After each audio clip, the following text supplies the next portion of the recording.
Huli sa akto ng mga nagpapatrolyang miyembro ng SPD Precinct 2 ng Taguig City Police ang 5 sugarol na naglalaro ng Caray Cruz na nakuhanan din ng baril at shabu kahapon ng Lunes.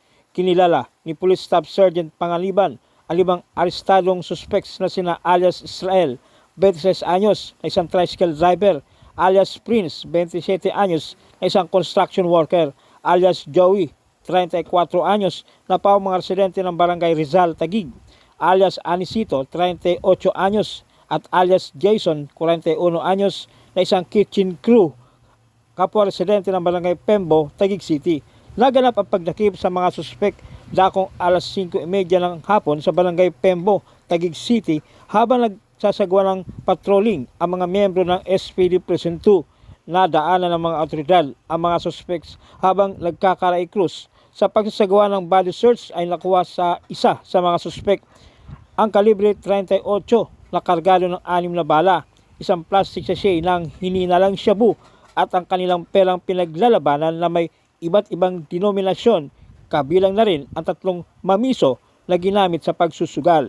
Naharap ang 5 suspect sa paglabag sa PD 1602 o illegal gambling, paglabag sa Section 11 Article 2 ng RA 9165 o Comprehensive Dangerous Drugs Act of 2002 ang kinakarap na kaso ni alias Anisito, at paglabag naman sa RA 10591 o Illegal Possession of Firearms and Ammunitions ang kinakarap na kaso ni alias Israel.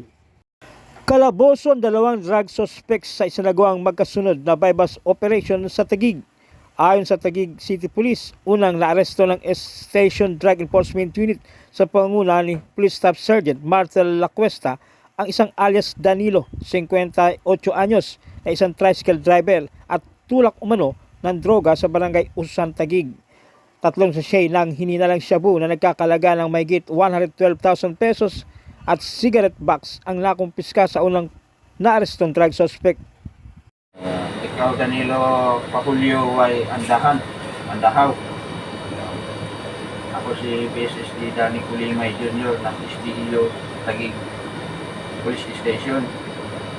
Na ikaw ay aming inuuli sa kasong RA 91565 Section 5 Section 11 sa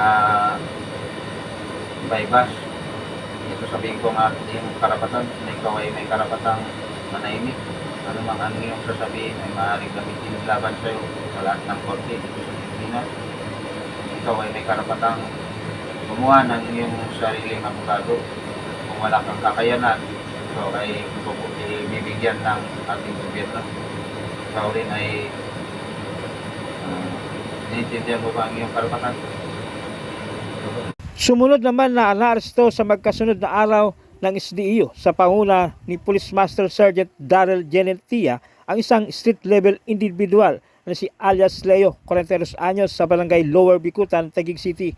Nakumpiska naman sa kanya ang 5 sachet ng hininalang shabu na tinatayang nagkakalaga ng mahigit 88,000 pesos, isang cigarette box at bypass money. Nasa kustudya na ng Taguig City Police Station ang 2 naaresto. Naharap ang mga ito sa kasong paglabag sa Republic Act 9165 o Comprehensive Dangerous Drugs Act of 2002. Pangalan mo? Leo. Nakapasama mo ng kapatalan na.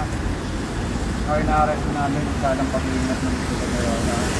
Ikaw ay may karapatang manahimik, walang sigo, naman ang decision ng gamitin sa iyong pag-orman na yung pagkalaan ng korte. Ikaw may karapatang gumawa ng sarili ng abogado kung wala man. Ikaw rin may karapatang gumawa ng sarili ng doktor. Tuturi sa'yo. Kung wala naman dahil ang gobyerno. Intindihan mo ba ang lahat ng karapatan? Samantala, arestado ang isang street-level individual o SLI at nakumpiska sa kanya ang mahigit sa 100,000 pisong halaga ng hininalang shabu sa drug bypass operation ng Station Drug Enforcement Unit ng Taguig City Police nitong nakaraang Independence Day. Kinilala ni Police Captain Kenny Camarcayan ang suspect na si alias Ivan, 32 anyos, residente ng Barangay Western Bicutan, Taguig City.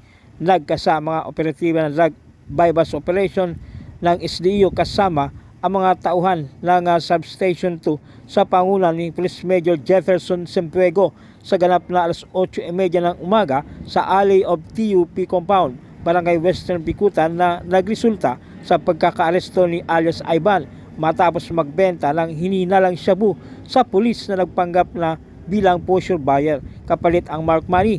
Nakumpiska sa suspek ang 5 pirasong heat-sealed transparent plastic sachet na naglalaman ng hininalang shabu na may tinatayang timbang na aabot sa 15.72 grams at may standard drug price value na 106,896 pesos at 2 100 peso bill na ginamit bilang bypass money.